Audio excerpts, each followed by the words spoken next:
Yeah, so I tend to drink it all the time. So.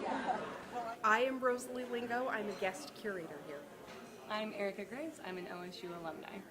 So we're so excited to be showing here at the first all LGBT show at the Art Center and LGBT curated, and we're just very, very excited for the Art Center to give us a venue to talk about these issues. I am currently I'm still enrolled at OSU. I'm a fine arts major focusing in drawing and painting, but I also do a lot of performance art outside of that, and I've been working on installation art.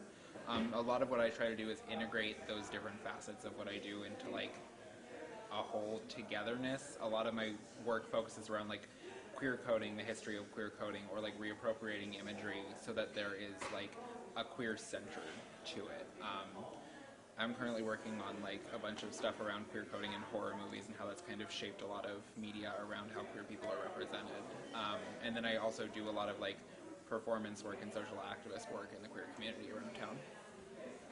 I think the work was really powerful, and I liked reading the captions along with the paintings. It worked really nice.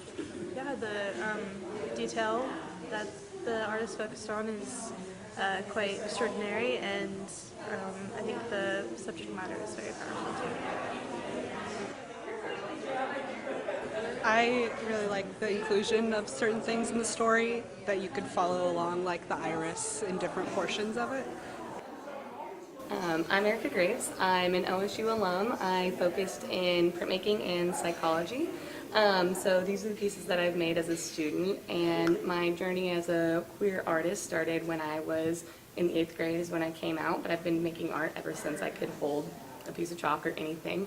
And so I guess my exploration into gender and identity really started with the bathroom ban in early, maybe 2015, I believe. Don't quote me on that. But yeah, I just thought it was kind of ridiculous, to say the least. And so I started with sculpture and working with installations in bathrooms.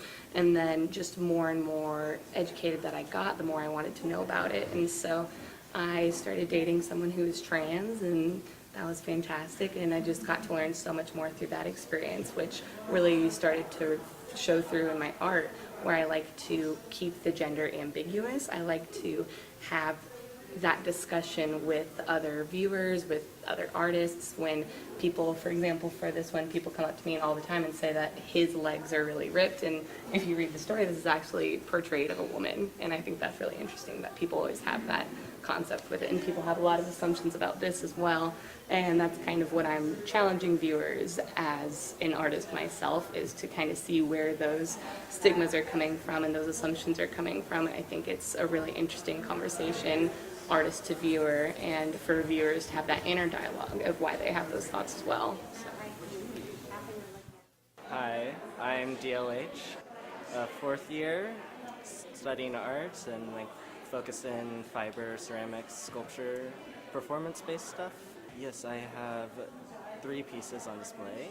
I have Sit With Me, which is a ceramic and wood sculpture-based performance that I'm going to do.